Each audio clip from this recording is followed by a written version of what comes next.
As she showed up to make a delivery, the truck driver froze when she saw her mother's photo in a black frame on the Millionaire'S office wall. What she said left him speechless. The 18-wheeler's engine hummed its familiar tune as Emily Dawson navigated the winding roads of Northern California. At 28, she'd been driving these highways for over a decade, her calloused hands gripping the steering wheel with the confidence of someone who'd learned to depend on nobody but herself. The early morning sun cast long shadows across the asphalt, and she squinted against the glare, reaching for her worn baseball cap on the passenger seat.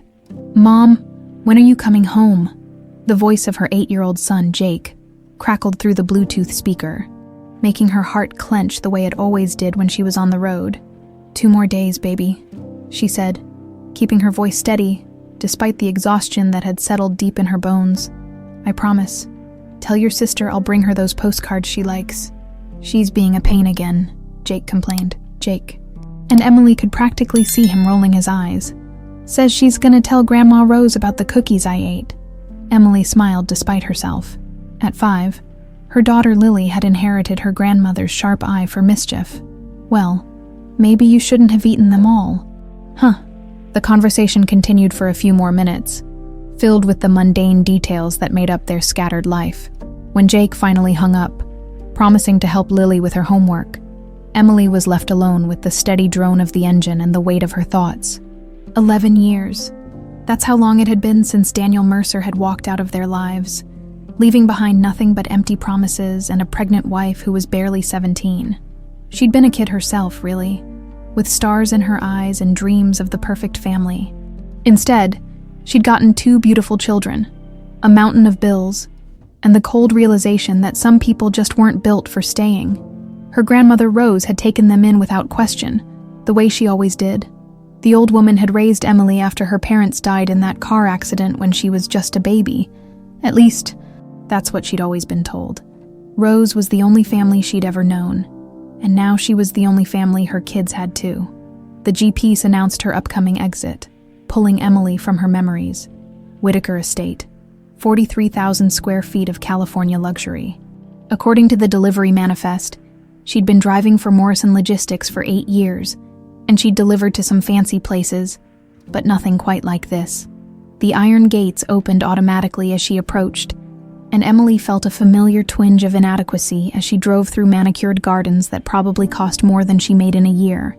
The main house loomed ahead, all glass and steel and perfectly calculated angles.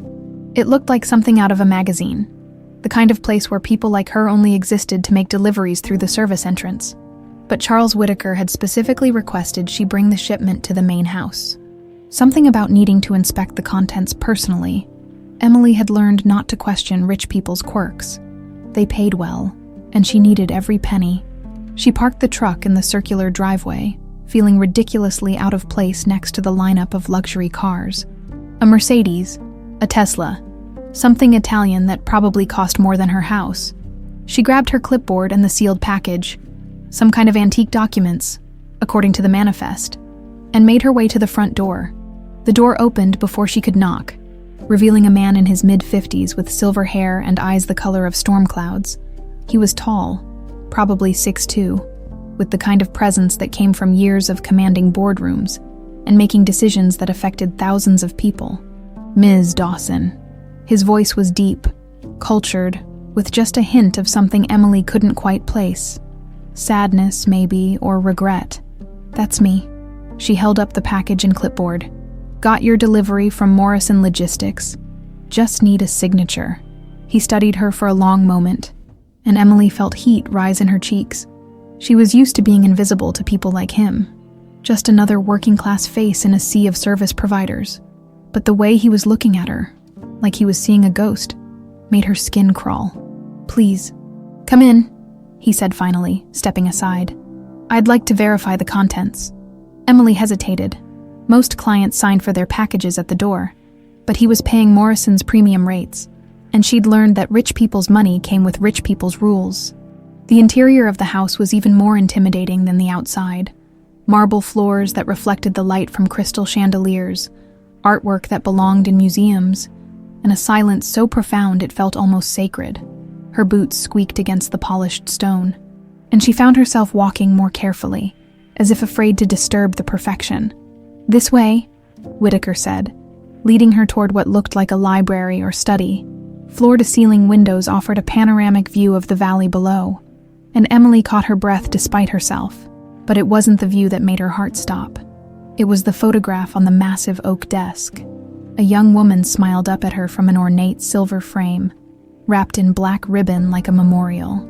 The woman was beautiful, with long dark hair and eyes that sparkled with life and mischief. But it was her face that made Emily's world tilt sideways. She was looking at her own face, or close enough to make no difference. "That's..." Emily's voice came out as a whisper. She cleared her throat and tried again. "That's my mother."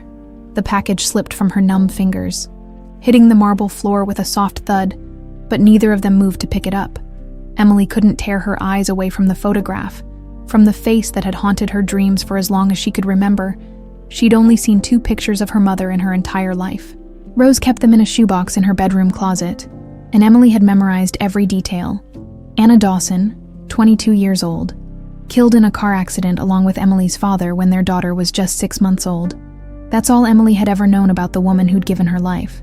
But here was Anna, in a stranger's study, wearing a wedding dress and a smile that could light up the world. Her name was Anna, Whitaker said quietly, and Emily finally looked up to find him watching her with an expression she couldn't read. "She was my wife." The words hit Emily like a physical blow. She gripped the edge of the desk, her knees threatening to buckle. "That's impossible. My mother died in a car accident. She was married to my father. Not to you. She was never married to your father," Whitaker said, his voice gentle but firm.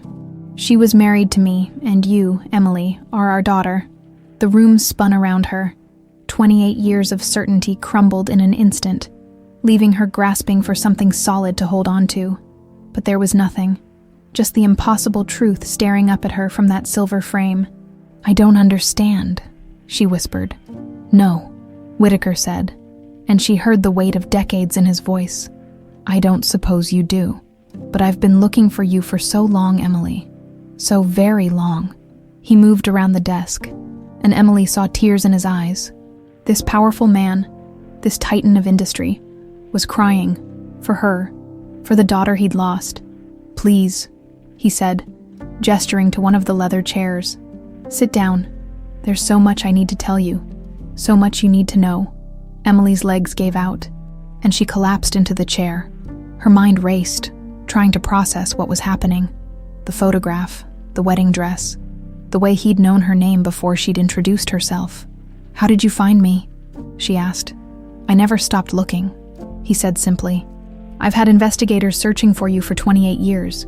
When I saw your name on the delivery manifest, when I saw Morrison Logistics, I had to know, had to see for myself." He pulled out his phone, showed her a picture on the screen. It was a grainy surveillance photo from a truck stop. But Emily recognized herself immediately. Her heart pounded as she realized the implications. "You've been watching me, protecting you," he corrected. "There are people who would hurt you if they knew who you really are. People who killed your mother." The words hung in the air between them like a death sentence. Emily felt something cold settle in her stomach, a fear she'd never experienced before. "My mother wasn't killed," she said automatically. "She died in an accident." "No, Emily." Whitaker's voice was infinitely sad. "She was murdered, and the man who ordered her death has been looking for you ever since." Emily stared at Charles Whitaker, her mind struggling to process his words. The photograph of her mother seemed to pulse with life from its silver frame, mocking everything she'd believed about her past. Murdered. The word felt foreign on her tongue, like speaking a language she'd never learned. "That's impossible," my grandmother told me. "Your grandmother lied to protect you," Charles interrupted gently. "And thank God she did, or you wouldn't be sitting here today." He moved to a cabinet behind his desk and withdrew a thick manila folder, its edges worn from years of handling. Emily could see her name written across the tab in careful script, along with dozens of smaller files and photographs spilling from its contents. 28 years ago, your mother Anna was kidnapped from our home in Malibu," he began, settling into the chair across from her. "She was taken by men working for Gregory Sloan, my business rival and the most ruthless bastard I've ever had the misfortune to know. Emily's hands trembled as she reached for the folder. Inside were crime scene photos, police reports, and newspaper clippings with headlines that made her stomach turn. Whitaker heiress found dead. Torture murder rocks California elite.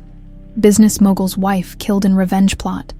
"I don't want to see these," she whispered, but she couldn't look away. There were photos of a warehouse, of overturned furniture, of bloodstains that someone had tried to wash away but hadn't quite managed. Gregory wanted information about my overseas accounts, my business strategies.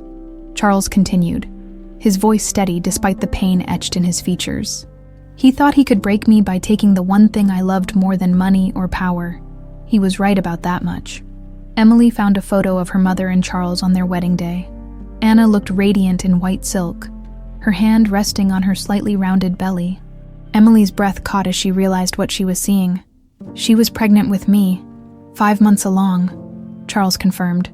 You were supposed to be born in luxury, surrounded by love and every advantage money could buy. Instead, he gestured helplessly at the room around them. Instead, I've spent 3 decades wondering if you were alive or dead. The next photos made Emily's vision blur. Her mother, bruised and broken, chained to a concrete wall. The detective's report was clinical in its description of the torture, but Emily could read between the lines. Anna had endured days of agony before Gregory's men finally killed her. Why didn't she tell them what they wanted? Emily asked, tears streaming down her face. Because she knew that even if she talked, they'd kill us both. Charles said quietly, Your mother was the strongest person I've ever known. She died protecting you, Emily, protecting the future she'd never get to see. Emily turned the page and found something that made her heart stop, a birth certificate, but not the one she'd grown up with. This one listed her as Emily Anna Whitaker, born at Cedars-Sinai Medical Center to Anna Whitaker and Charles Robert Whitaker. The date was 3 months earlier than what she'd always believed. How is this possible? I was born in Oregon. My grandmother has my birth certificate. Forged, Charles said. Along with the death certificates for your supposed parents and the entire fiction of the car accident. Your grandmother was thorough. I'll give her that. He pulled out another document, this one handwritten on letterhead from Cedars-Sinai. Emily recognized the signature at the bottom. Dr. Margaret Chen, the same doctor who delivered both of her children.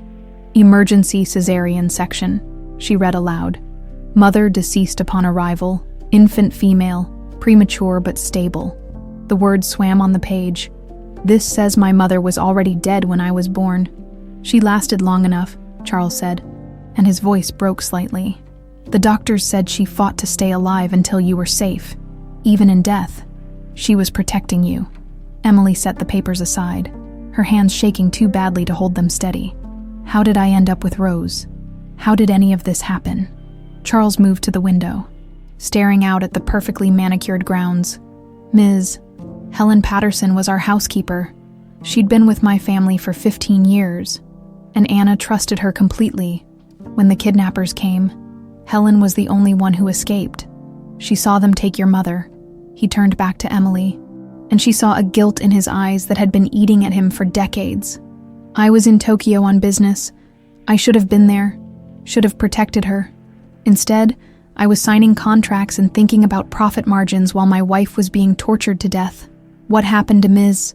Helen? She got to the hospital before I could fly back, used fake identification to pose as Anna's sister and took you from the NICU. By the time I arrived, you were both gone without a trace. Emily tried to picture it. A housekeeper stealing a newborn from a hospital, disappearing into the night with someone else's child. It sounded like something from a movie, not real life. She left me a note, Charles continued, retrieving a small piece of paper from the folder. Emily recognized the careful handwriting immediately. Rose had written her grocery lists in the same precise script for years. Mr. Whitaker, Emily read aloud, I have taken the baby where Gregory Sloan will never find her. Don't look for us. Let everyone believe she died with her mother. It's the only way to keep her safe. I promise she will be loved. Helen Patterson. Helen Patterson, Emily whispered. Helen Rose Patterson, that's why she always went by Rose. The pieces fell into place with sickening clarity. Her grandmother's reluctance to talk about the past, the way she'd always changed the subject when Emily asked about her parents, the isolated life they'd lived in rural Oregon where nobody asked too many questions. She gave up her entire life to protect me, Emily said. She saved you, Charles agreed. And I've spent every day since then searching for you both. I hired the best private investigators money could buy. I put out rewards, followed every lead, tracked down every Helen or Rose Patterson in the country. But your grandmother was smarter than all of us. She created an entirely new identity for both of you. Emily thought about Rose, now 73, and struggling with arthritis in their small farmhouse outside Portland. The woman who'd raised her with infinite patience, who'd worked 2 jobs to pay for Emily's school clothes, who'd babysit Jake and Lily whenever Emily was on the road. Does she know you found me? Not yet, Charles admitted. I wanted to talk to you first, to explain everything before. He paused, as if choosing his words carefully. Before you learn the rest of it, a chill ran down Emily's spine. The rest of what? Gregory Sloan is still alive, Emily.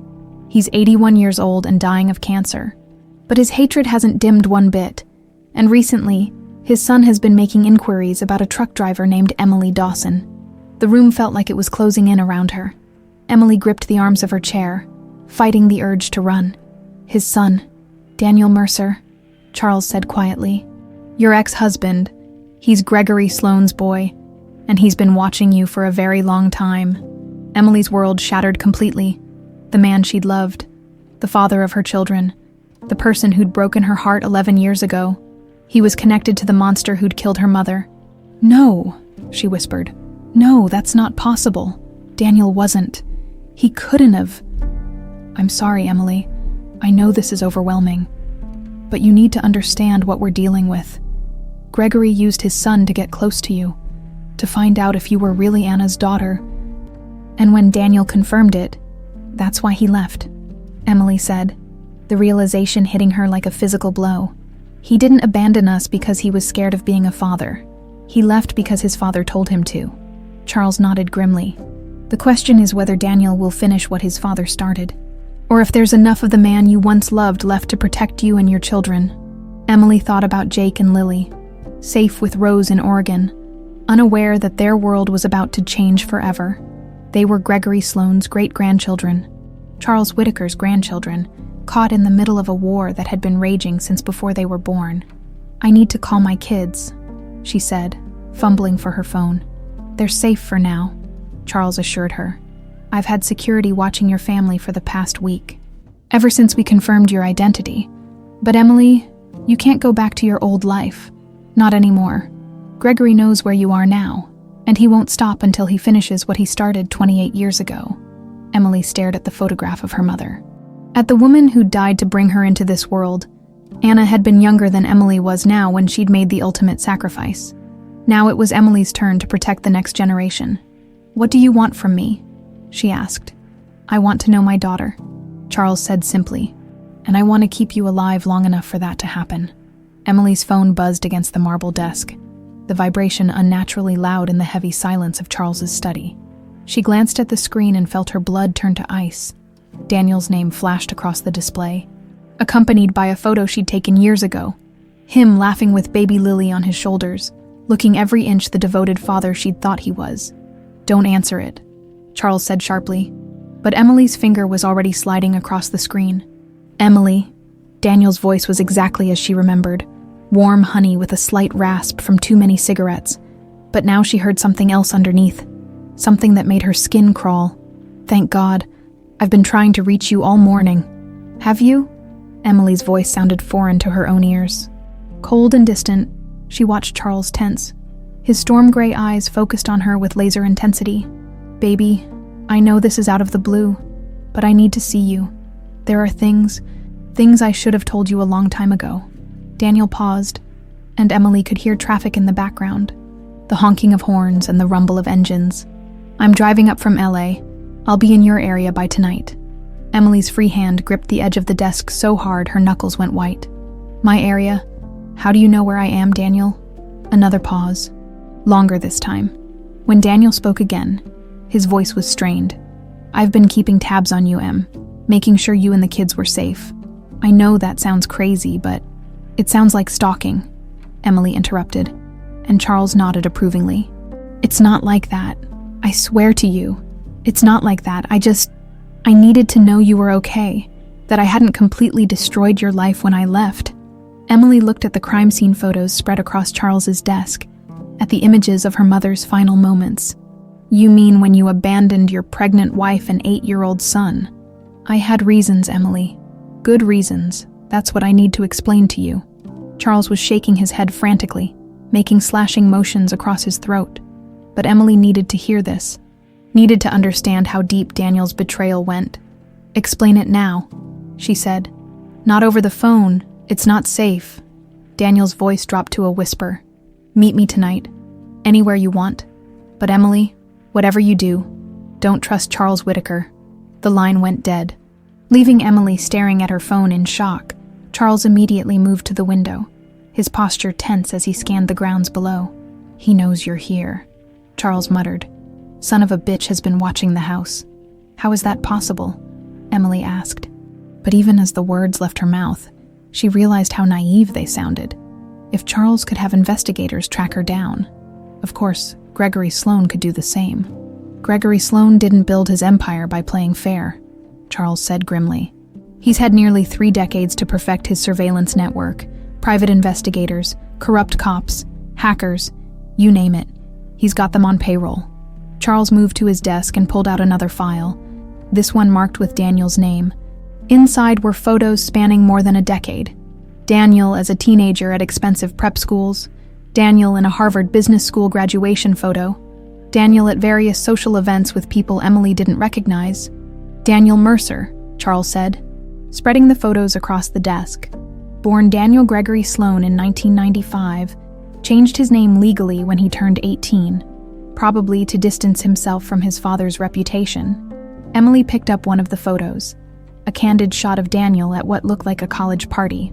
He was laughing at something off camera, his arm around a blonde girl Emily had never seen before. He looked so young, so carefree, nothing like the stressed, desperate man who'd walked out on their family. His mother was Gregory's second wife, Charles continued. Maria Mercer, a former model from Colombia. She died in a skiing accident when Daniel was 12, though there were rumors that Gregory had her killed when she threatened to leave him and take Daniel with her. "Jesus," Emily breathed. "You're talking about Daniel's mother." "I'm talking about a pattern," Charles corrected. "Gregory Sloan doesn't let people walk away from him. Not wives, not business partners, and certainly not sons." Another photo showed Daniel at a funeral, standing beside an older man Emily assumed was Gregory. Even at 12, Daniel had his father's sharp features and calculating eyes, but there was something else in his expression. Fear, maybe, or resignation. "Look at this," Charles said, pointing to a surveillance photo dated 3 years ago. It showed Daniel sitting in a truck stop diner, watching Emily through the window as she refueled her 18-wheeler. "He's been following you for years, Emily, long before you had any idea who he really was." Emily felt sick. Every random encounter with Daniel over the past few years, running into him at the grocery store, seeing him at Jake's school play, the awkward coffee meetings where he'd asked about the kids, none of it had been coincidence. "But why?" she asked. "If Gregory wanted me dead, why didn't he finish it years ago?" Charles hesitated, and Emily saw something flicker across his face. Uncertainty, maybe even hope. "I think," he said carefully, "that Daniel might have developed genuine feelings for you. The reports from my investigators suggest he's been protecting you, not hunting you. There have been at least 3 occasions where other operatives tried to get close to you, and Daniel intervened." Emily thought about the time 2 years ago when a supposedly broken-down motorist had flagged her over on a lonely stretch of highway. Daniel had appeared out of nowhere, claiming to be a passing Good Samaritan, and somehow the other man had quickly disappeared. At the time, Emily had thought it was just Daniel being his usual controlling self. "He's been playing both sides," she realized, "keeping his father happy by reporting on me, but also making sure nothing actually happened to me." "That's my theory," Charles agreed. "But Emily, you have to understand. Gregory is dying, cancer, from what my sources tell me, and dying men do desperate things.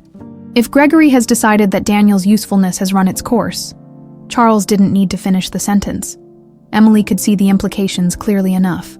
A son who'd fallen in love with his target was a liability, not an asset. "He'll kill Daniel too," she said. Without hesitation, Gregory Sloan sees people as tools to be used and discarded, even his own son. Emily stood up abruptly, pacing to the window.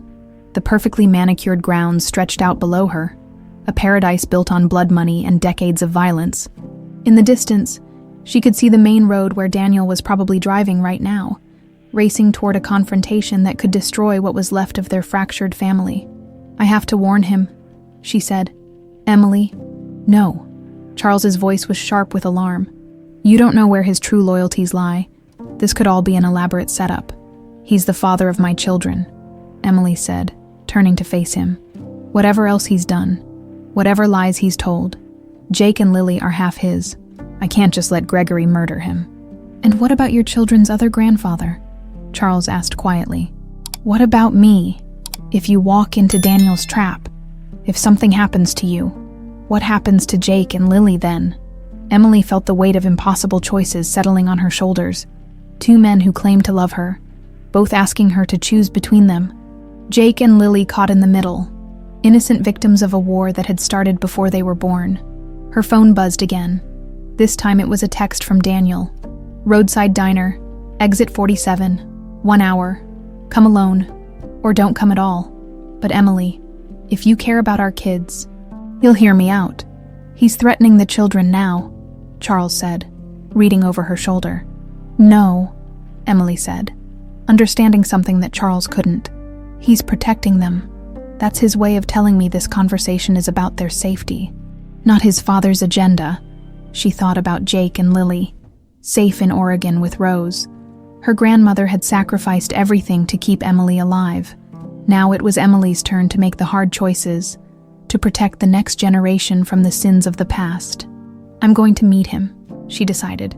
"Emily, please, think about what you're risking." "I'm thinking about my children," Emily said firmly. "They deserve to know the truth about their father, whatever that truth turns out to be. And they deserve parents who are brave enough to face the past, no matter how ugly it gets." Charles stared at her for a long moment, and Emily saw recognition dawn in his eyes. She was Anna's daughter, after all. Stubborn, protective, willing to walk into danger for the people she loved. "Then I'm coming with you," he said. "Like hell you are," Daniel said. "Come alone. Daniel works for the man who murdered your mother. I'm not letting him get his hands on you." Emily picked up her keys from the desk, checking her watch. She had 53 minutes to get to exit 47, and she still didn't know if she was driving toward salvation or disaster. "Charles," she said, pausing at the door, "if something happens to me, promise me you'll take care of Jake and Lily. Don't let them become casualties in this war. Nothing's going to happen to you," Charles said fiercely. "I've lost enough family for one lifetime." But as Emily walked out of his study and toward her truck, she couldn't shake the feeling that some losses were inevitable. The only question was who would pay the price. The roadside diner at exit 47 looked exactly like every other truck stop Emily had visited over the years. Neon signs flickering against the gathering dusk. Big rigs lined up like sleeping giants in the parking lot, and the smell of diesel fuel mixing with the promise of coffee and grease. But tonight, the familiar setting felt like stepping into a minefield. Emily parked her truck at the far end of the lot. Scanning the area for any sign of Daniel, part of her hoped he wouldn't show, that this whole nightmare would turn out to be an elaborate mistake. But a black sedan with tinted windows sat near the diner's entrance, and she knew with sinking certainty that her ex-husband was inside, waiting. Her phone rang as she sat in the cab, hands trembling on the steering wheel. "Emily," Charles's voice was tight with worry. "Are you there yet?" "Just pulled in." She'd promised to call him when she arrived, though she'd refused to let him follow her. "His car's here. I still think this is a mistake. It's not too late to turn around." Emily closed her eyes, thinking about Jake and Lily. In a few hours, they'd be getting ready for bed in Rose's little farmhouse, completely unaware that their world was about to change forever. Whatever happened in the next hour would determine what kind of future they'd have. "I have to do this, Charles. I need to know the truth. The truth is that Daniel Mercer is Gregory Sloan's son, and Gregory Sloan killed your mother. That's all the truth you need." "No," Emily said firmly. "The truth is more complicated than that, and you know it. Jake and Lily deserve better than a war they didn't start. She hung up before Charles could argue further and stepped out of the truck. The evening air was cool against her skin, carrying the scent of rain from the mountains. As she walked toward the diner, every instinct screamed at her to run, but she was Anna's daughter, and Anna had walked into torture and death rather than betray the people she loved. Daniel was sitting in a corner booth, his back to the wall and his eyes on the door. 11 years had aged him more than she'd expected. There were lines around his eyes that hadn't been there before, and his dark hair was shot through with premature gray, but he was still devastatingly handsome. Still the man who'd swept her off her feet when she was barely 17. Emily. He stood as she approached, and for a moment she saw the boy she'd fallen in love with. Then the moment passed, and she saw the stranger he'd always been. Daniel.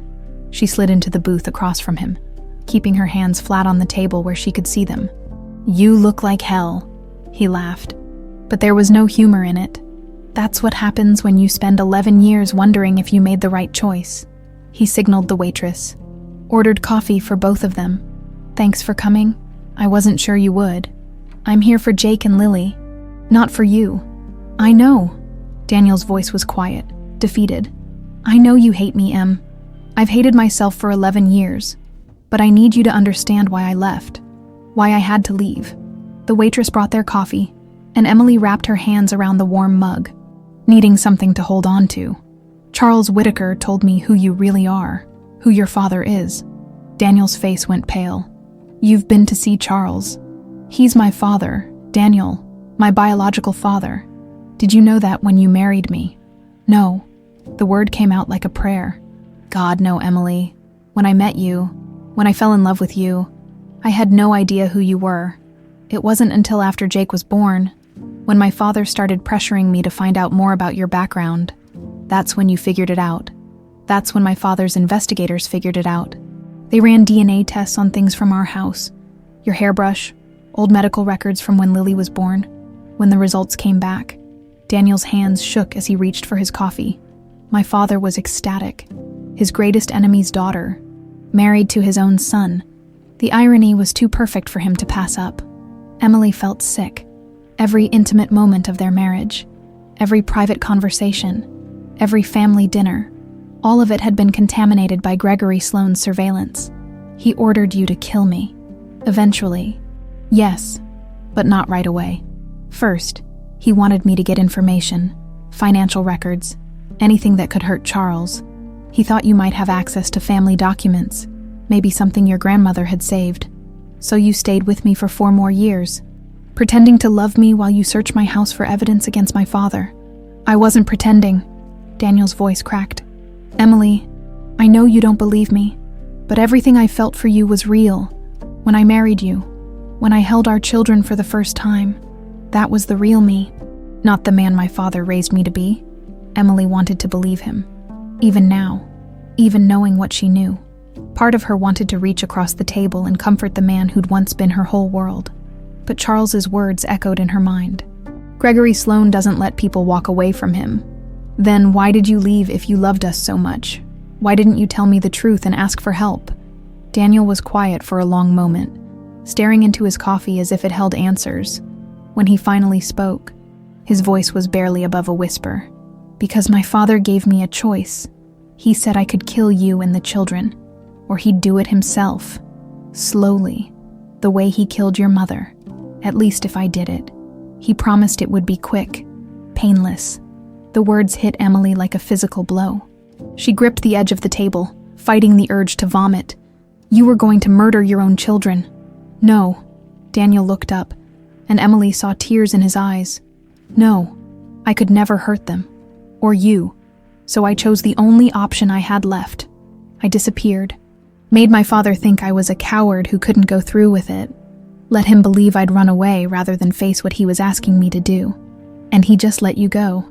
I've been in hiding for 11 years, Emily. Moving every few months. Never staying anywhere long enough to put down roots. My father's been hunting me almost as long as he's been hunting you. Emily thought about the surveillance photos Charles had shown her. Daniel watching her from truck stops and school parking lots. But you kept tabs on us. I tried to protect you from a distance. There were 3 attempts on your life over the years. A brake failure that wasn't accidental. A fire at a motel where you were staying that started in the room next to yours? A trucker who tried to force you off the road in Nevada? I stopped them all. Emily remembered each incident. The brake failure that had nearly killed her on a mountain pass. The motel fire that had forced her to jump from a second-story window. The aggressive driver who'd disappeared after Daniel had seemingly materialized out of nowhere. At the time, she'd thought they were just random acts of road rage or mechanical failure. You saved my life. I tried to, but Emily, my father is dying. Pancreatic cancer, stage 4. The doctors say he has maybe 6 months left, and dying men don't think rationally about consequences. Emily felt a chill that had nothing to do with the evening air. What are you saying? I'm saying that my father has decided to tie up loose ends before he dies. He's given me an ultimatum. Finish what I was supposed to do 11 years ago, or watch him do much worse to you and the children. How much worse? Daniel's face went gray. He has photos, Emily.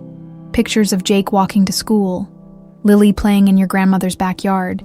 He knows where they sleep, what time they wake up, what they eat for breakfast. If I don't comply, he didn't need to finish. Emily could see the threat clearly enough. Gregory Sloan would torture her children the way he tortured her mother. And this time there would be no miss.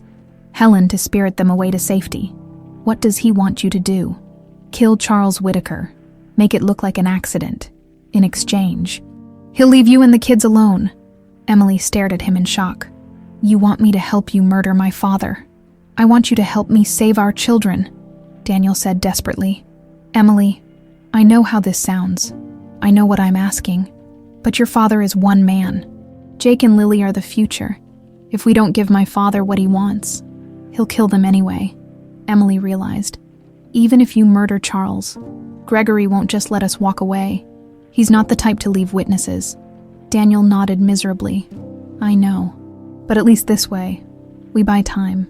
Maybe we can figure out another solution. Emily thought about Charles, sitting in his study surrounded by photos of the daughter he'd searched for over 3 decades. He'd offered her protection, recognition, a fortune that could secure Jake and Lily's future forever. But accepting that inheritance meant accepting the blood that came with it, the weight of crimes committed in the name of business, the cycle of violence that had already claimed her mother's life. There has to be another way, she said. If there is, I haven't found it in 11 years of trying. Daniel reached across the table, covering her hand with his. His skin was warm, familiar, and for a moment, Emily remembered what it felt like to trust him completely. Emily, I know I don't deserve to ask this of you. I know I destroyed any right. I had to your loyalty when I walked away. But I'm begging you, help me protect our children. Emily looked down at their joined hands, thinking about Jake's laugh and Lily's bright smile. They were innocent in all of this. Victims of a war that had started before they were born.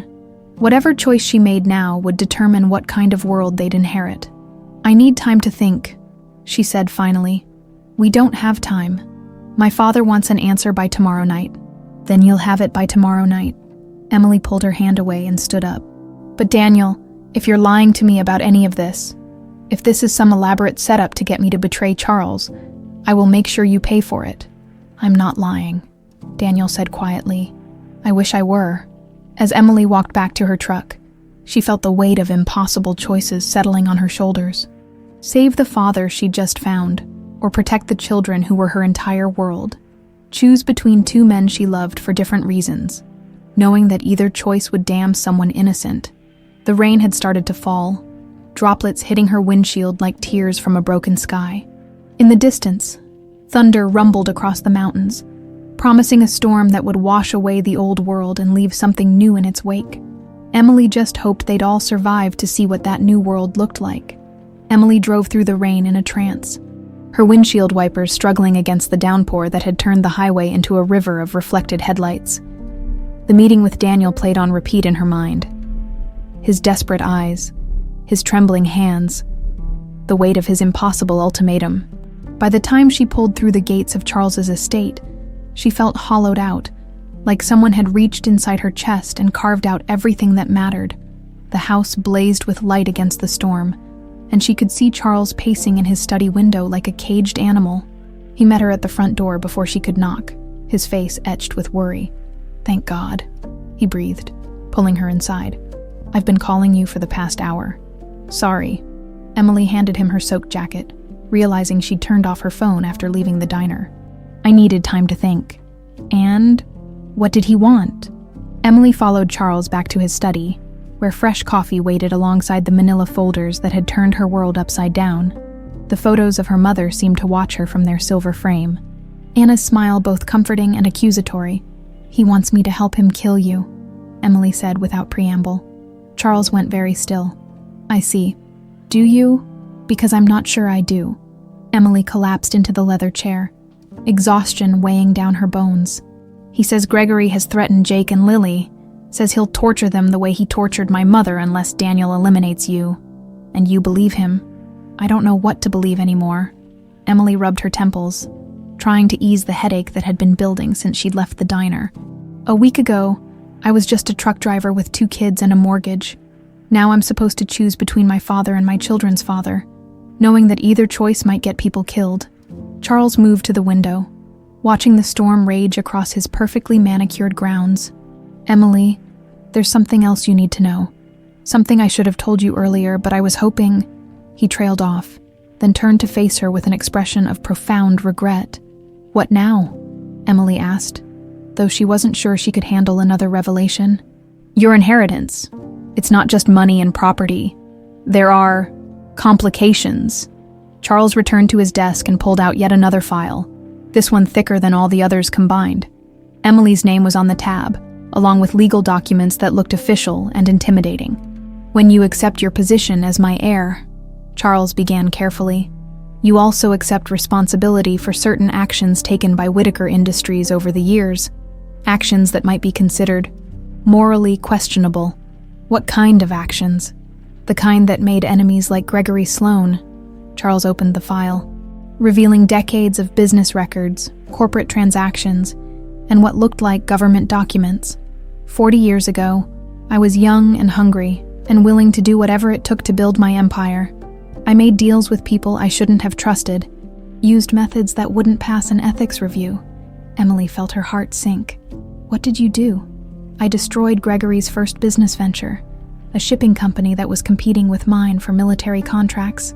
I used insider information to undercut his bids, bribed officials to delay his permits, and when that wasn't enough," Charles's voice grew quiet, "I arranged for one of his cargo ships to be seized by customs on suspicion of smuggling. Was he smuggling? Not that time, but I made sure the evidence suggested otherwise. Gregory lost everything: his company, his reputation, his investors' money.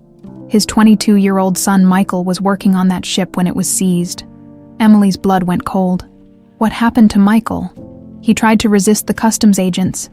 There was a struggle. Someone's gun went off, and Michael Sloan died on the deck of his father's ship." Charles's hands shook as he turned the page, revealing a police report and a death certificate. "Gregory blamed me for his son's death, and he was right to. I may not have pulled the trigger, but I set the events in motion." The weight of it hit Emily like a physical blow. Her inheritance wasn't just Charles's fortune. It was also his guilt, his responsibility for the death that had started this cycle of violence. "You killed Gregory's son." "I killed a young man who should have lived to have children of his own, to build a life beyond his father's shadow. Instead, he died because I was too proud and too greedy to compete fairly." Charles looked at her with desperate eyes. "Emily, I've regretted that day for 4 decades.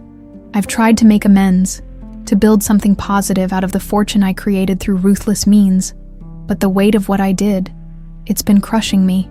Emily thought about Jake and Lily, about the innocence in their eyes and the trust they placed in the adults around them. "If I accept your inheritance, I become responsible for Michael Sloan's death." "Legally, no. The statute of limitations ran out decades ago, and I was never formally charged with any crime.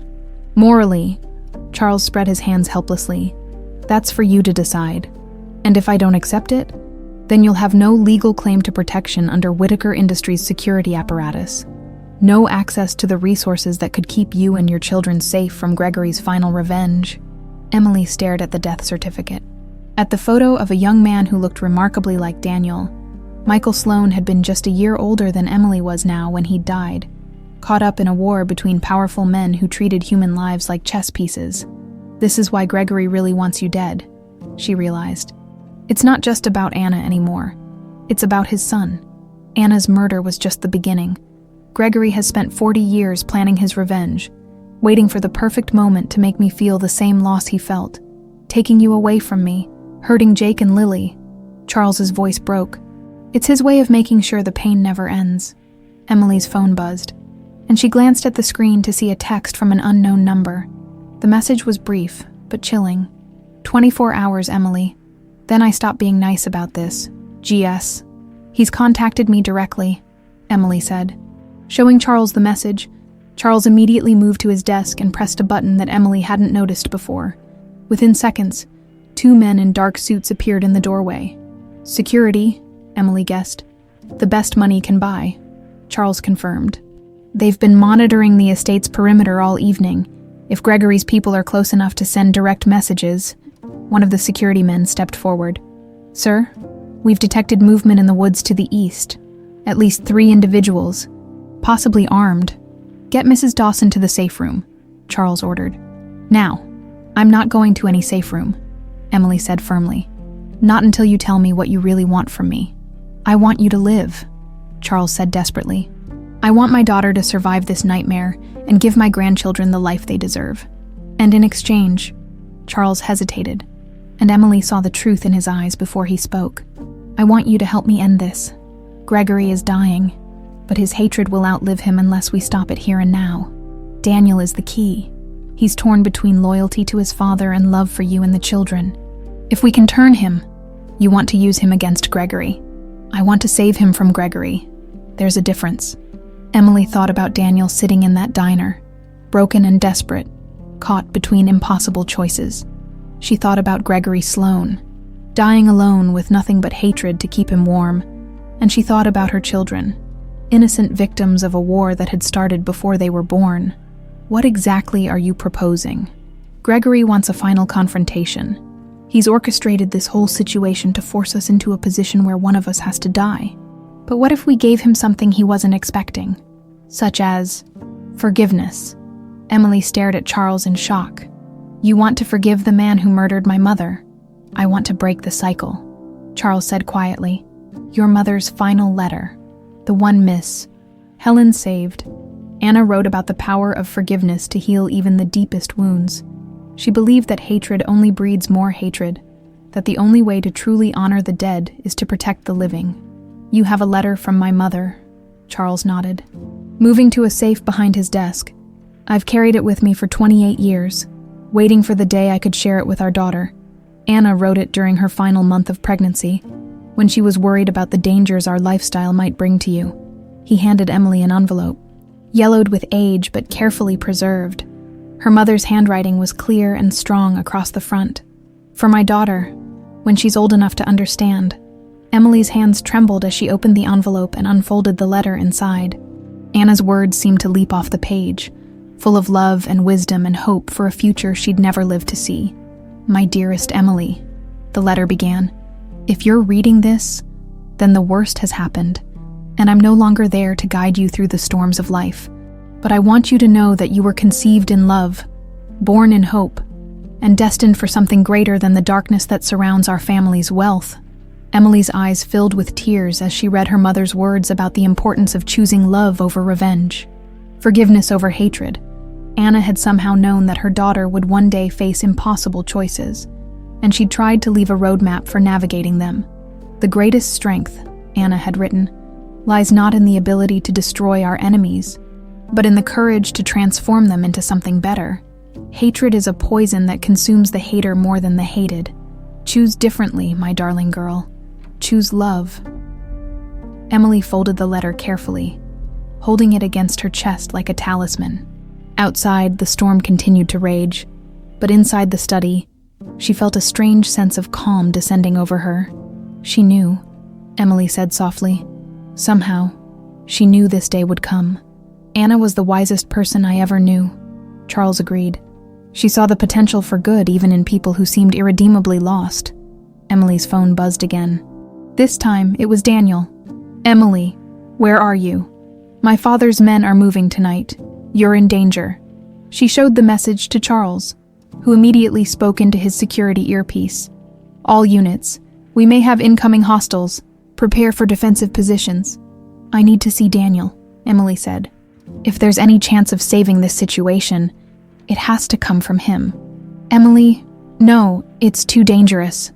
Everything about this is dangerous, Emily replied, standing up and heading for the door. But I'm Anna's daughter, and I'm going to finish what she started, as she walked toward her truck. Emily clutched her mother's letter and made a choice that would change everything. The storm was about to reach its climax, and she was going to meet it head-on. Emily's truck cut through the storm like a knife through black silk, her headlights carving a path through the rain-soaked darkness. Daniel had texted coordinates to an abandoned warehouse outside town, the same kind of industrial wasteland where her mother had died 28 years ago. The irony wasn't lost on her. Her phone rang as she navigated the empty streets, Charles's name flashing on the screen for the third time in 10 minutes. Emily, please, turn around and come back. My security team can handle this. Your security team can't handle what's coming, Emily said, gripping the wheel tighter as she took a sharp turn. This isn't about guns and body armor anymore, Charles. This is about family. Gregory Sloan murdered your mother. He's not family. No, but his grandchildren are. The words hung in the air between them like a revelation. Jake and Lily, Charles, they're Gregory's great-grandchildren just as much as they're your grandchildren. That's the cruel joke in all of this. Our families are already connected. They have been for years. Charles was quiet for a long moment. I hadn't thought of it that way. Neither had I until tonight. But it changes everything, doesn't it? Gregory isn't just trying to hurt some stranger's kids. He's threatening his own bloodline, his own legacy. What kind of man does that? A dying man with nothing left to lose. Emily pulled into the warehouse district, scanning the abandoned buildings for any sign of Daniel's car. The area was a graveyard of industrial dreams, empty factories and rusted storage facilities that had once employed thousands. Now they stood like tombstones against the storm-lashed sky. I found him, she said, spotting the black sedan parked beside a building that looked like it hadn't seen maintenance in decades. Charles, whatever happens tonight, promise me you'll take care of Jake and Lily. Don't let them grow up hating people they've never met. Emily. She ended the call and stepped out into the rain. The warehouse door was slightly ajar, yellow light spilling onto the wet asphalt. Emily could hear voices inside. Daniel's familiar tone, and another voice she didn't recognize, older and rougher around the edges. She pushed the door open and stepped inside, immediately hit by the smell of rust, motor oil, and something else she couldn't identify. Fear, maybe, or death. The warehouse was largely empty except for some old equipment covered in tarps and a few folding chairs arranged in the center of the space. Daniel stood with his back to her, facing an old man in a wheelchair who could only be Gregory Sloan. Even at 81 and dying of cancer, Gregory commanded attention. His hair was white as snow, but still thick, his eyes sharp and calculating despite the obvious pain etched in his features. He wore an expensive suit that hung loose on his diminished frame, but his posture was still that of a man who'd built an empire through sheer force of will. Ah, Emily, Gregory said, his voice carrying the faint trace of an accent she couldn't place. The famous daughter. You're even more beautiful than your mother was. Don't. Emily's voice was steady, despite the fear coursing through her veins. Don't you dare talk about my mother. Why not? Anna and I had quite a lot in common, actually. We both loved unwisely. We both paid for it with our lives. And we both left behind children who inherited our mistakes. Gregory's smile was cold as winter. The difference is, your mother died quickly. I've been dying slowly for 40 years. Daniel turned to face her, and Emily saw the exhaustion in his eyes. He looked like a man who'd been carrying the world on his shoulders for too long. Emily, you shouldn't have come. This isn't safe. Nowhere is safe anymore, she replied, stepping closer to the two men. Your father made sure of that when he decided to drag children into a war they didn't start. My great-grandchildren, Gregory said, and Emily heard something unexpected in his voice. Pride, maybe, or regret. Jake and Lily, 8 and 5 years old. If my information is correct, they look like Michael did at that age. Emily's blood ran cold. How do you know what they look like? Gregory reached into his jacket and pulled out a manila envelope, the same kind Charles had been showing her all evening. But these photos were different. Recent pictures of Jake walking to school, Lily playing in Rose's backyard, both children laughing and innocent and completely unaware they were being watched. Beautiful children, Gregory continued. Smart, too. From what my people tell me, Jake reads at a 7th grade level, and Lily's teacher says she has an aptitude for mathematics. They could have wonderful futures ahead of them. Could have. Emily stepped forward, her hands clenched into fists. Are you threatening my children?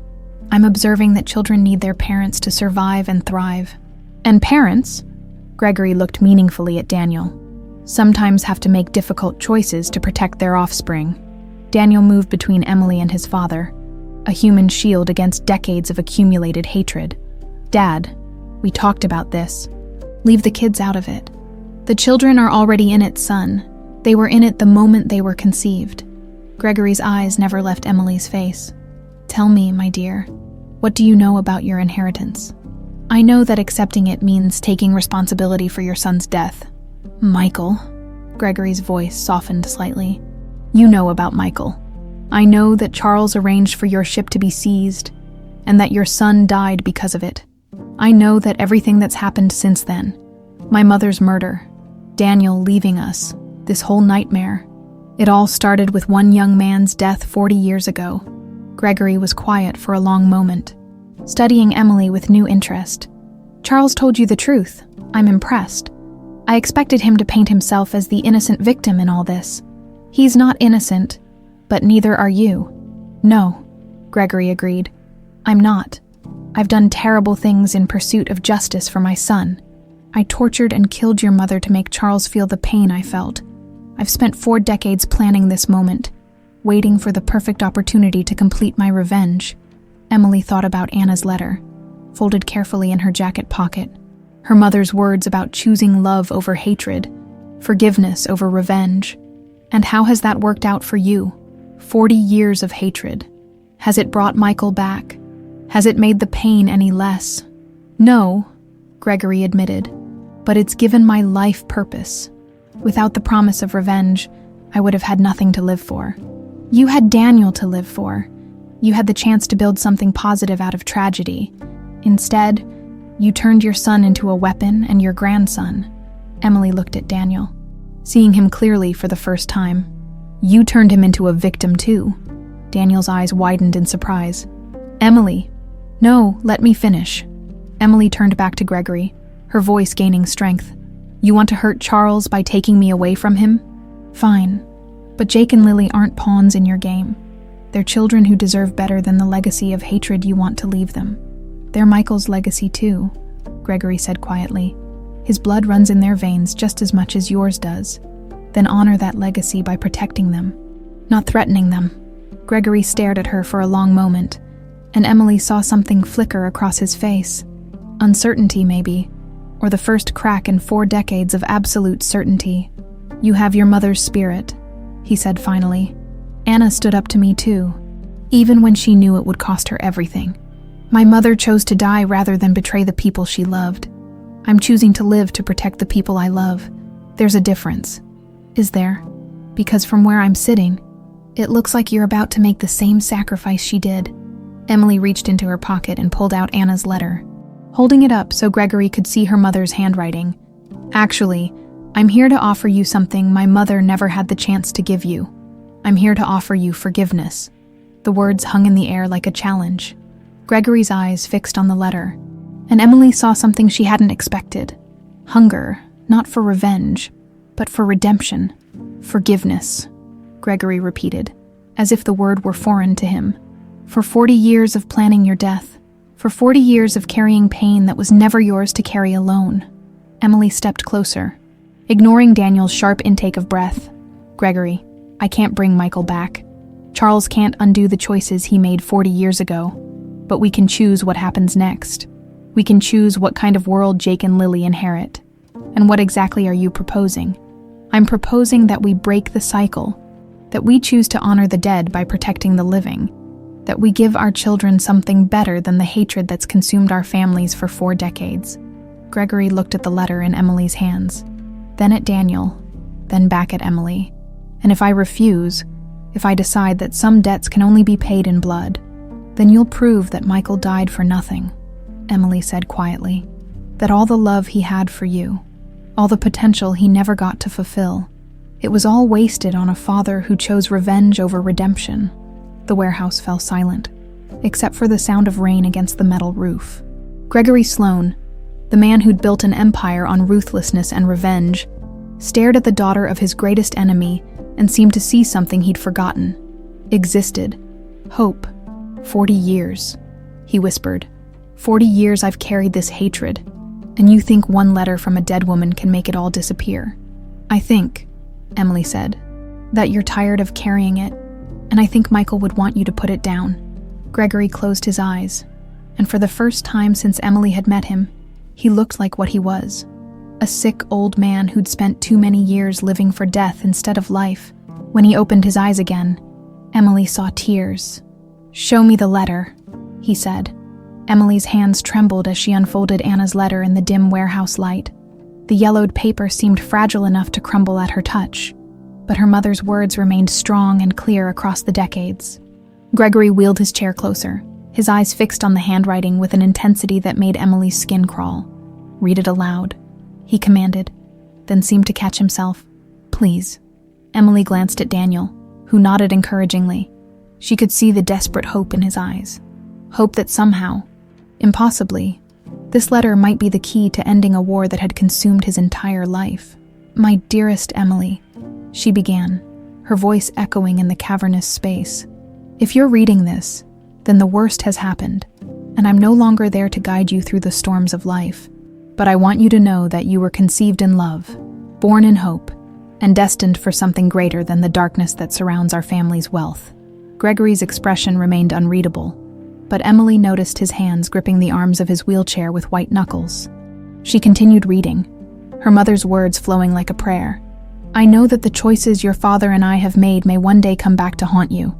The business world is full of powerful men who see kindness as weakness and forgiveness as defeat. But I believe differently.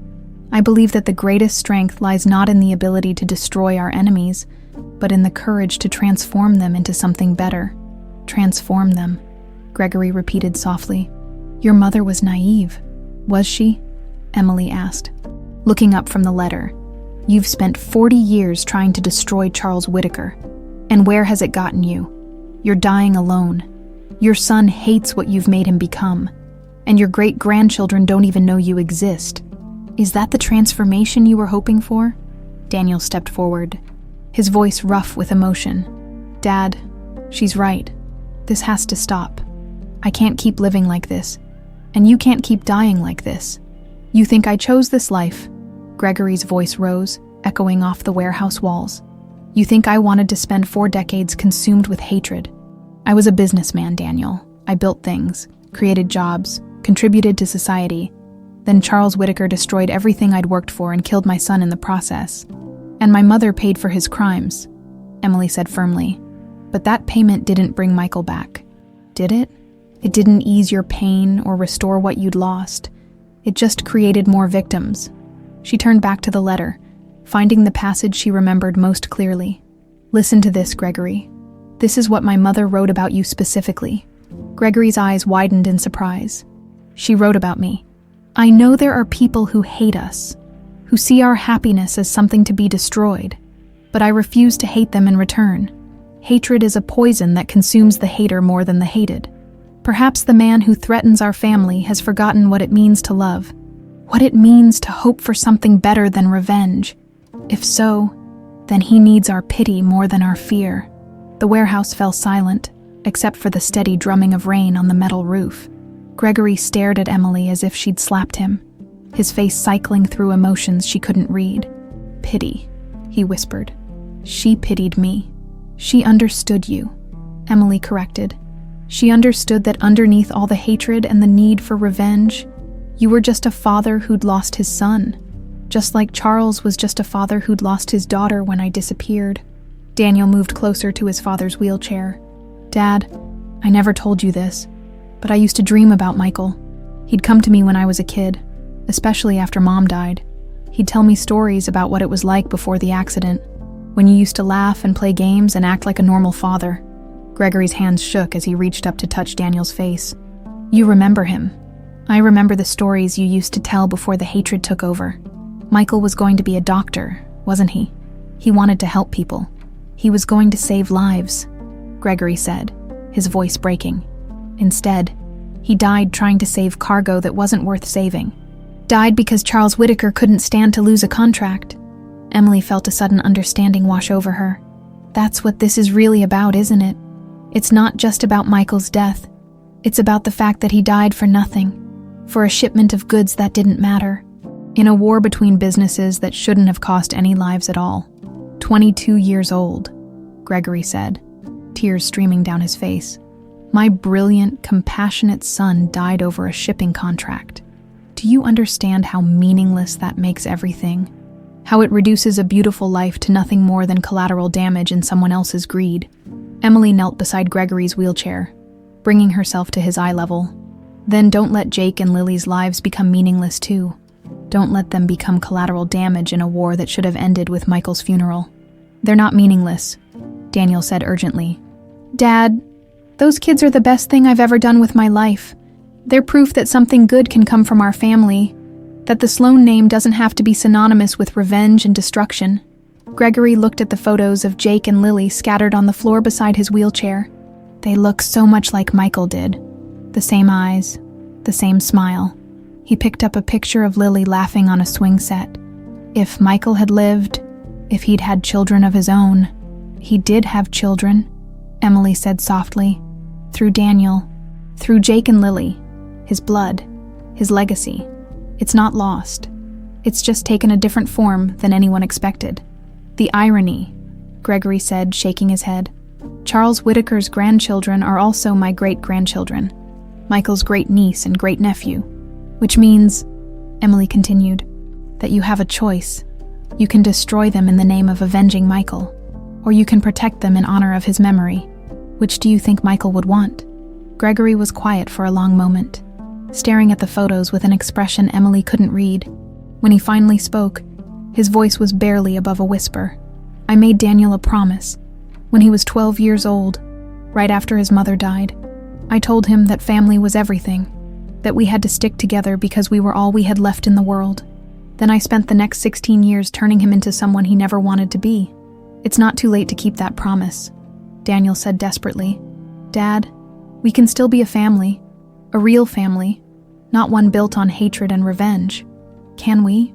After everything I've done, after the people I've hurt in Michael's name, Emily thought about Charles, probably pacing his study at this very moment, terrified that he was about to lose the daughter he just found.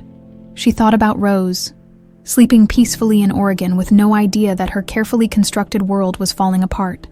And she thought about Jake and Lily, innocent children caught between two grandfathers who'd spent decades trying to destroy each other. Gregory, she said, pulling out her phone, I want you to hear something. She scrolled through her photos until she found a video from Jake's last birthday party. Her son's laughter filled the warehouse as he tried to blow out 8 candles, his face bright with joy and mischief. That's your great-grandson, Emily said. He wants to be a pilot when he grows up. He helps his little sister with her homework every night. And he saves half his allowance every month to buy presents for other kids whose families don't have much money. She swiped to another video, this one of Lily singing a song she'd learned at school. The 5-year-old's voice was sweet and pure, full of the kind of innocence that only children possess. And that's your great-granddaughter. She's going to be a veterinarian someday because she wants to help animals that are hurt or scared. She still believes in fairy tales and happy endings. Gregory watched the videos with tears streaming down his face. They're beautiful children. They're Michael's legacy, Emily said firmly. Not the hatred, not the revenge, not the 40 years of violence, Jake and Lily. They're what remains of your son's gentle spirit, his desire to help people, his belief that the world could be a better place. And you're asking me to choose them over my revenge against Charles. I'm asking you to choose love over hatred. I'm asking you to be the grandfather that Michael would have wanted his niece and nephew to have. I'm asking you to break a cycle that's already cost too many lives. Gregory closed his eyes, and Emily could almost see the war raging inside him. 40 years of carefully nurtured hatred versus the possibility of redemption, the chance to know the children who carried his son's blood. When he opened his eyes again, Emily saw something she hadn't expected to see. Peace. There's something else you need to know, Gregory said quietly. Something that changes everything. Daniel tensed. Dad, what are you talking about? The ultimatum I gave you, son. The choice between killing Charles or watching Emily and the children die. Gregory's voice was steady, resigned. It was never real. Emily felt the blood drain from her face. What do you mean? I mean, I'm dying, Emily. I have maybe weeks left, not months. And I've spent the last of my strength orchestrating this moment, bringing all of you together so I could see for myself what kind of people you'd become. Gregory looked at Daniel with infinite sadness. I could never hurt those children, son. They're all I have left of Michael. Then why? Daniel started. Because I needed to know if you'd choose them over me when the moment came. I needed to know that some part of Michael's goodness had survived in our family. Gregory smiled through his tears. And now I do. The warehouse fell silent. Except for the slowing rain outside, Emily realized that everything had changed in the space of a heartbeat.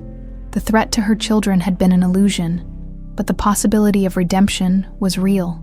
So what happens now? She asked. Gregory looked at her with eyes that were finally, truly at peace. Now we decide what kind of legacy we want to leave behind. The revelation that Gregory's threat had been a test hung in the warehouse air like smoke, shifting the very foundation of everything Emily thought she understood. She stared at the old man in his wheelchair, trying to reconcile the monster from Charles's stories with the broken grandfather before her. You were testing Daniel, she said slowly. All of this, the ultimatum, the threats against Jake and Lily, it was to see if he'd choose family over loyalty to you. 40 years of hatred makes a man paranoid, Gregory admitted. I needed to know if I'd completely destroyed my son's capacity for love, or if some part of Michael's goodness had survived in him. Daniel ran his hands through his hair, the gesture so familiar it made Emily's heart ache. Dad, do you have any idea what you put me through? What you put Emily through? I was ready to... He stopped, unable to finish the sentence. You were ready to sacrifice everything to protect your children, Gregory said quietly. That's exactly what I needed to know.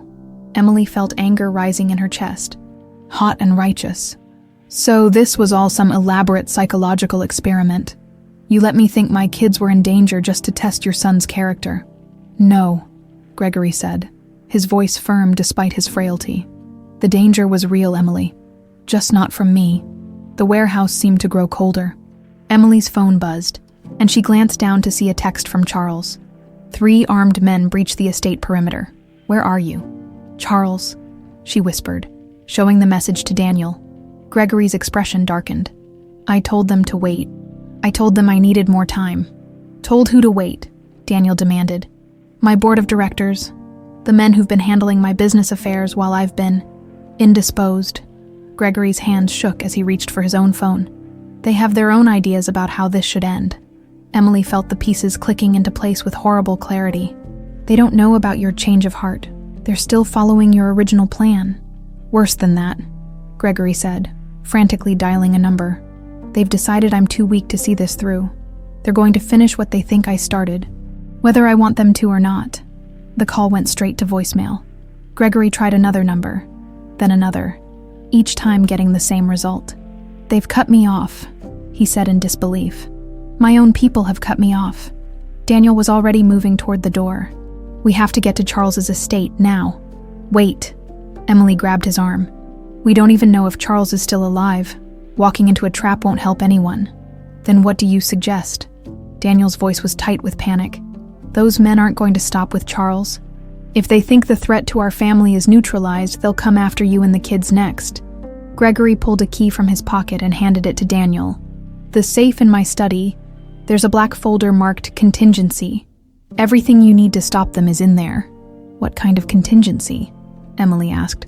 Evidence, Gregory said grimly. Financial records, communications, proof of every illegal thing my board has done in the name of protecting the company.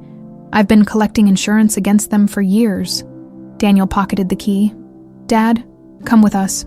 Help us stop this. I can't, son. This wheelchair isn't exactly built for combat operations." Gregory looked at Emily with desperate eyes. "But there's something else. Something Anna wanted you to have." He reached into his jacket and pulled out another letter. This one sealed and bearing Emily's name in her mother's careful script. Emily's breath caught as she recognized the handwriting. "Anna gave this to me the day before she was taken," Gregory said quietly. "She asked me to make sure you got it if anything happened to her. You've had this for 28 years. I've carried it everywhere, waiting for the day I could give it to you in person. I suppose I always knew this moment would come." Emily's hands trembled as she took the letter. The envelope was heavier than the first one, and she could feel something small and hard inside along with the paper. "What does it say?" Daniel asked. "I don't know. I never opened it." Gregory's voice was thick with emotion. "It was meant for my enemy's daughter, and I was too proud and too angry to read it. But now I think Anna knew something I didn't." Emily carefully opened the envelope and unfolded the letter inside. Something small and metallic fell into her palm. A key, old and tarnished but well preserved. "My darling Emily," her mother had written. "If you're reading this, then the war between our families has finally found you. I pray that you're strong enough to end what your father and Gregory Sloan started. Wise enough to see that hatred only breeds more hatred." Emily looked up at Gregory. "She mentions you by name. Keep reading," he said softly. "I need you to know that Gregory Sloan is not the monster your father believes him to be. Yes, he's capable of terrible things when driven by grief and anger. But underneath all that pain, he's a father who lost his son, just as your father will lose his daughter if this cycle continues." Emily's voice caught as she read the next paragraph. "I've done something that may seem like betrayal to some, but I believe it's the only way to ensure a future where our grandchildren don't inherit this war. I've hidden something that both men want, something that could destroy either family if used wrongly, or heal both families if used with wisdom." "What did she hide?" Daniel asked. Emily continued reading, her heart pounding. "The key in this envelope opens a safety deposit box at First National Bank in Los Angeles. Box number 1247. Inside, you'll find documents that prove the truth about Michael Sloan's death. Evidence that neither your father nor Gregory has ever seen." Gregory went very still. "What kind of evidence?" "Evidence," Emily read aloud, "that Michael's death was not caused by your father's business manipulations, as Gregory believes, nor by Gregory's resistance to customs agents as Charles believes. Michael Sloan died because someone else wanted both families to destroy each other." The warehouse fell silent, except for the sound of rain beginning to pick up again outside. Emily looked between Gregory and Daniel, seeing the same shock reflected in both their faces. "Someone else," Daniel whispered. "A third party." "Keep reading," Gregory said urgently. "I can't prove this yet, but I believe someone on Charles's board of directors has been feeding information to Gregory's enemies, manipulating both sides to escalate the conflict. They want Charles distracted by personal vendettas so they can seize control of Whitaker Industries. Michael's death was just the spark they needed to light a fire that would consume both families." Emily felt sick. 40 years of hatred based on a lie. "It explains everything," Gregory said, his voice barely a whisper. "The timing of the customs raid, the way information seemed to leak from both sides, the escalation of conflicts that should have been resolved through lawyers and business negotiations." Emily's phone rang. Charles's name flashed on the screen. "Emily, thank God, where are you? They've taken the house.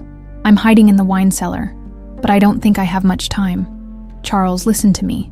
The men who attacked you, they're not working for Gregory. They're working for someone else. Someone who's been manipulating both your families for decades." "What are you talking about?" "My mother left evidence. Proof that Michael Sloan's death was orchestrated by a third party. Someone who wanted you and Gregory to destroy each other." There was a long pause. "Emily, that's impossible. I know what I did. I caused that customs raid." "No, you didn't. Someone used your plans. Someone with access to both your business strategies and Gregory's shipping schedules. Someone who could manipulate events from the inside." Another pause. Then Charles's voice came back tight with realization. "Margaret Chen." "What?" "Dr. Margaret Chen. She was on our board 40 years ago, before she went into medicine. She had access to all our strategic planning, and her husband worked in customs enforcement. Charles's voice was getting weaker. "She's the one who delivered you, Emily. She's the one who would have known that Anna was pregnant, that killing her would give Gregory the perfect motivation for revenge." Emily felt the pieces falling into place with horrifying clarity. She's been playing both sides this entire time, keeping the war going, making sure neither family could achieve peace. And now she's making her final move, Gregory said grimly. "With both Charles and me out of the way, she can claim control of both business empires through legal manipulation and hostile takeovers." Daniel was already heading for the door. "We have to get to Charles now." "Wait," Emily called after him. "There's more." She looked back at her mother's letter. Anna wrote something else, a plan for how to stop this. She read the final paragraph aloud. "If you're reading this, my darling girl, then you have a choice to make. You can use the evidence in that safety deposit box to expose the truth and seek justice through the courts. Or you can do something that neither your father nor Gregory would ever expect. You can forgive.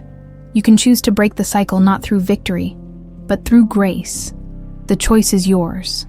But remember, the greatest battles are won not by defeating our enemies, but by turning them into allies." Gregory looked at Emily with something approaching awe. "Your mother was remarkable. She was right," Emily said, folding the letter carefully. "The war between your families was built on a lie, but the peace we build from here, that has to be built on truth." She looked at Daniel, then at Gregory. "Are you ready to help me save my father? He's not just your father anymore," Gregory said quietly. "Through Jake and Lily, he's family to all of us, and family protects family." For the first time in 40 years, the Sloans and the Whitakers were about to fight on the same side. The drive back to Charles's estate felt like racing through a nightmare. Emily's truck cut through the storm while Daniel followed in his sedan. And in the passenger seat, Gregory Sloan clutched his phone, desperately trying to reach someone, anyone, who could call off the attack he'd never actually ordered. "Still nothing," Gregory said, his voice tight with frustration. 40 years I've built this organization, and now they've locked me out completely." Emily's knuckles were white on the steering wheel. "How many men are we talking about?" "At least 6, maybe more. They're professionals. Emily, corporate security with military training. They won't hesitate to kill anyone they see as a threat." The estate's gates came into view, standing open and unmanned. Emily could see broken glass glittering in her headlights. The guard station had been destroyed, its windows blown out from some kind of explosive device. "They're making a statement," Gregory observed grimly. "This isn't a quiet assassination. They want it to look like a war between our families came to its inevitable conclusion." Emily parked behind a cluster of oak trees about 100 yards from the main house. Daniel pulled up beside her, and together they helped Gregory transfer from his sedan to Emily's truck. The older vehicle would be less conspicuous if they needed to make a quick escape. "There," Daniel pointed toward the house. "3rd floor, corner window. That's where Charles said he was hiding." Emily could see movement in the wine cellar windows, shadows passing back and forth, searching for something or someone. "They haven't found him yet," she said. "But they will," Gregory replied. "The wine cellar has only one entrance. Once they figure out where he is, he'll be trapped." Emily's phone buzzed with a text from Charles. "Can see them through the security cameras. 6 men, all armed. Leader is Dr. Chen's son, Marcus. They're looking for something in my study." "Chen's son." Emily showed the message to Gregory. "Marcus Chen, he's been on my payroll for 3 years, feeding me information about Charles's business dealings. I thought he was working for me, but clearly," Gregory's face darkened with understanding, "he was working for his mother the whole time, keeping the conflict alive, making sure neither side could achieve peace." Daniel was studying the house through a pair of binoculars he'd retrieved from his car. "I can see 2 men on the ground floor, probably one more on each upper level. The other 2 are likely coordinating from outside." "This is insane," Emily said. "We should call the police." "And tell them what?" Gregory asked. "That a dying old man and his estranged son are trying to save their family's greatest enemy from a conspiracy that's been 40 years in the making? They'll think we're all delusional." Emily's phone rang. Charles's name on the screen. "Emily, they've found the wine cellar entrance. I can hear them breaking down the door. Whatever you're going to do, it has to be now. Charles, listen to me. We're here. All three of us, Gregory, Daniel, and me. We're going to get you out of there. Gregory is there. Charles's voice was filled with disbelief. Emily, you can't trust him. This could all be... It's not a trap, Emily interrupted. Charles, Gregory never ordered this attack. His own people have gone rogue. Dr. Chen has been manipulating both your families for decades. Margaret Chen, that's impossible. She delivered you, Charles's voice cut off abruptly. Charles, are you there? The line was dead. We're out of time, Daniel said, checking his weapon. A pistol Emily hadn't even realized he was carrying. I'm going in. You'll be outnumbered 6-1, Emily protested. Then come with me, Daniel said simply. 2 against 6 is better odds. I don't have a gun. Gregory reached into his jacket and pulled out a small revolver, pressing it into Emily's hands. Your mother knew how to shoot. I'm hoping that's hereditary.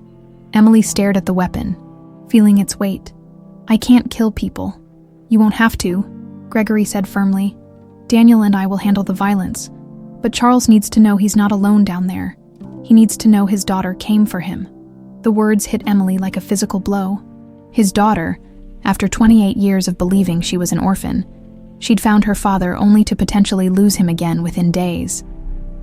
There's another way, she said suddenly. Gregory, you said Marcus Chen has been feeding you information for 3 years. Does he know you're dying? No. I've kept that information restricted to my inner circle. Then he still thinks you're in control. He still thinks you ordered this attack. Emily was already dialing Gregory's phone, her mind racing with possibilities. What's Marcus's number? Gregory rattled off the digits, watching Emily with growing understanding.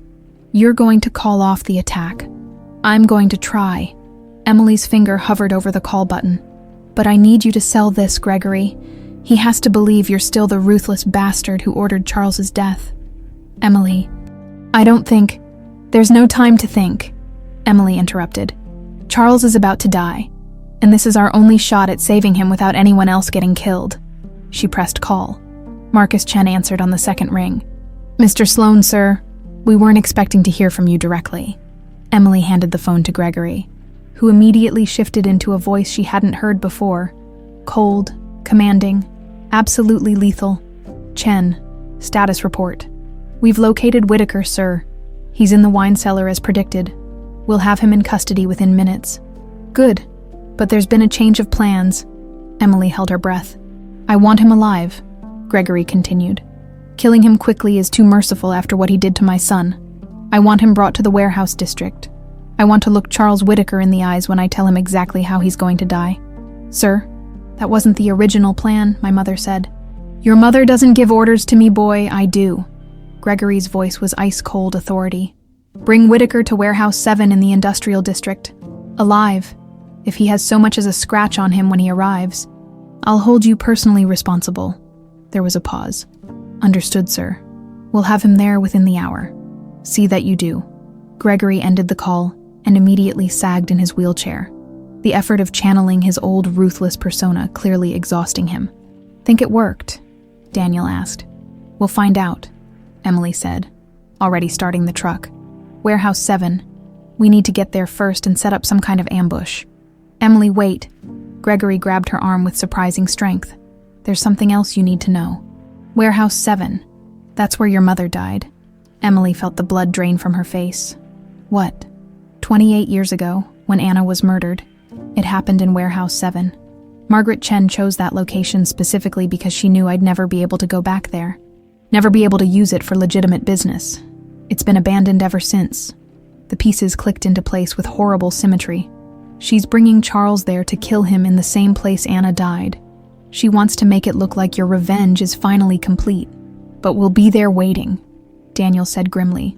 Emily stared at the estate, thinking about Charles hiding in his wine cellar, probably terrified that his daughter had abandoned him to his fate.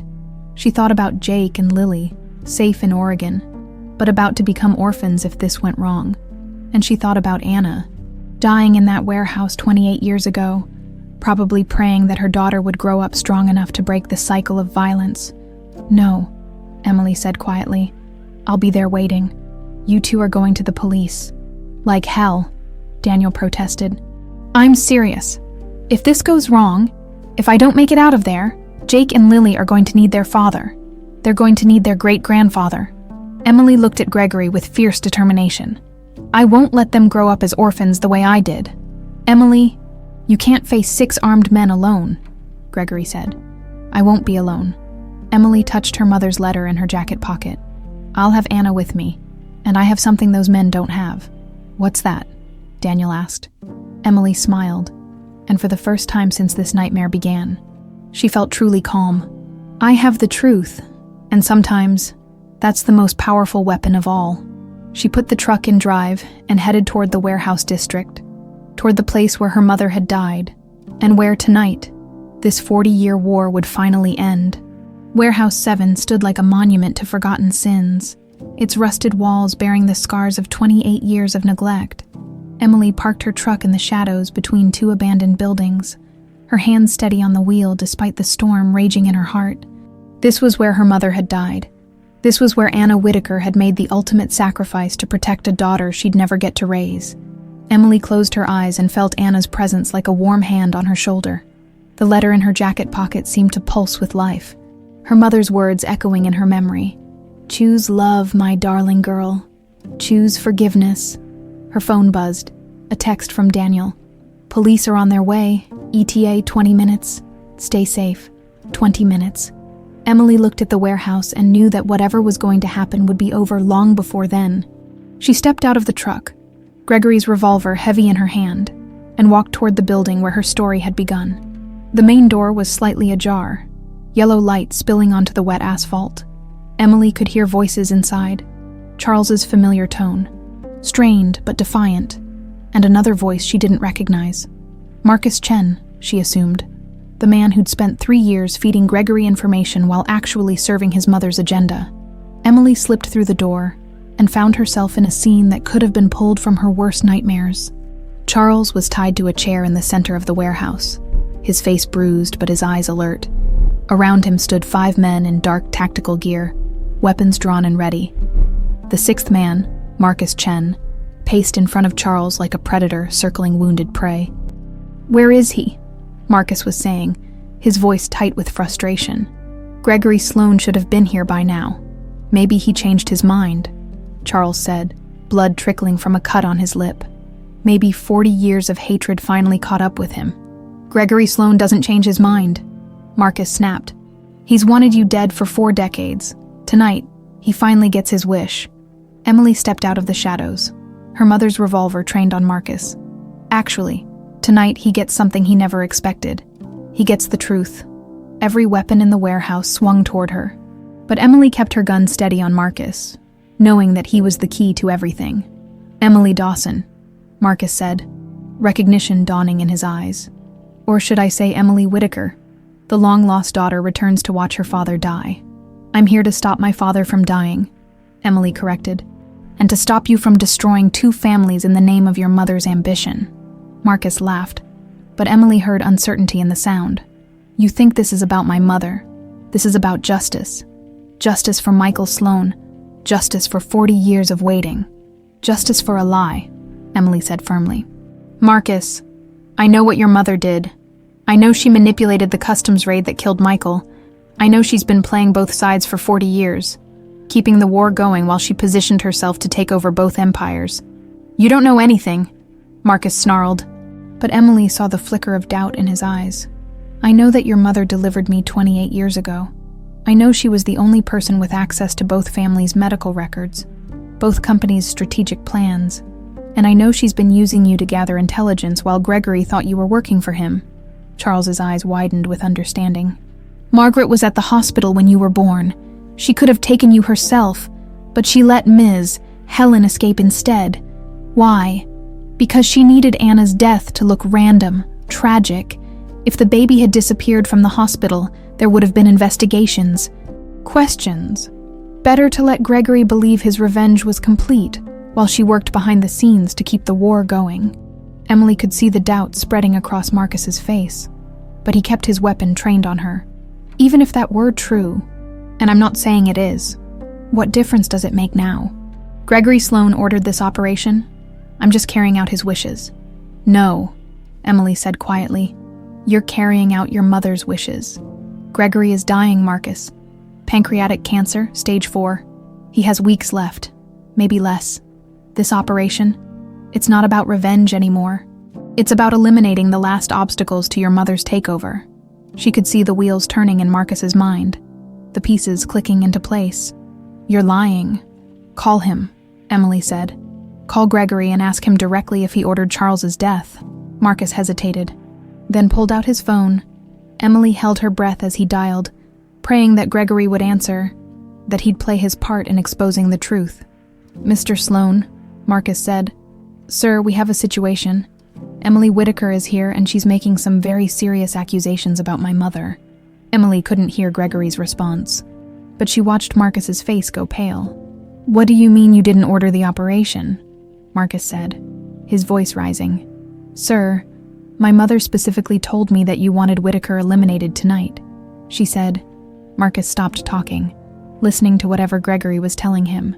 Emily saw the moment when the truth hit him, saw his carefully constructed world collapse around him. No, Marcus whispered.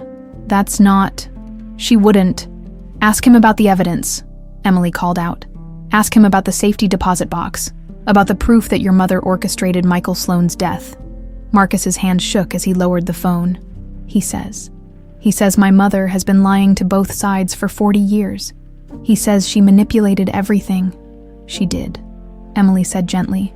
Marcus, your mother turned you into a weapon without you even knowing it, just like she turned Gregory's grief into a weapon, and Charles's guilt into a weapon. She's been orchestrating this war since before you were born. One of the other men stepped forward. Boss, what are your orders? Marcus stared at Emily, then at Charles, his world crumbling around him. I don't know. I thought I was avenging Michael Sloan. I thought I was serving justice. You were serving Margaret Chen's ambition, Charles said quietly. Marcus, I've known your mother for 40 years. She's brilliant, ruthless, and completely without conscience. She doesn't care about justice or family or anything except power. Emily saw her moment and took it. Marcus, you have a choice right now. You can continue following your mother's lies, or you can help us stop this cycle of violence once and for all. Why should I trust you?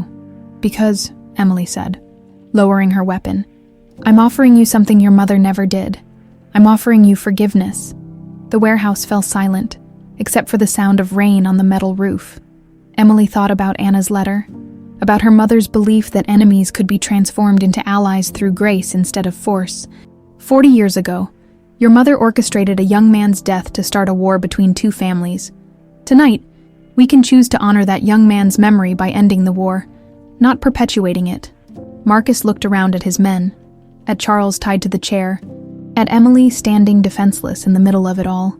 You're asking me to betray everything I thought I believed in. I'm asking you to choose love over hatred. I'm asking you to be better than the people who raised us to be weapons. Emily thought about Jake and Lily, sleeping safely in Oregon. I'm asking you to help me build a world where children don't inherit their parents' wars. Marcus stared at her for a long moment, then slowly lowered his weapon. What do you want me to do? Help me untie my father. Then we're all going to sit down and figure out how to stop your mother from destroying any more lives. As Marcus cut the ropes binding Charles, Emily felt a presence beside her. Warm, loving, proud. Anna Whitaker had died in this warehouse 28 years ago, but her spirit lived on in the choice her daughter had just made. It's over, Emily said, though she wasn't sure if she was speaking to Charles, to Marcus, or to her mother's ghost. The war is finally over. Charles stood on shaky legs and pulled Emily into his arms. I'm so proud of you, he whispered. Anna would be so proud. Emily looked around the warehouse, at the place where her mother had died, where Gregory's son had been mourned, where 40 years of hatred had finally been transformed into hope. Outside, she could hear sirens approaching, but inside the warehouse, peace had finally been achieved. What happens now? Marcus asked. Emily thought about Gregory, dying but finally at peace. She thought about Daniel, probably pacing outside the police station.